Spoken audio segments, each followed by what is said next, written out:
You ask Tiger to solve. This deals with linear equations with one unknown. The final result is x equals 1. Let's solve it step by step.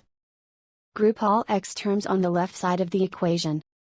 Subtract 3x from both sides. Group like terms. Simplify the arithmetic. Group like terms. Simplify the arithmetic. Group all constants on the right side of the equation. Subtract 2 from both sides. Simplify the arithmetic.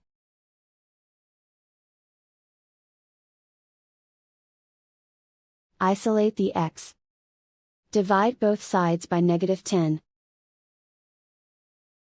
Cancel out the negatives. Simplify the fraction. Cancel out the negatives. Simplify the fraction. And so the final result is x equals 1.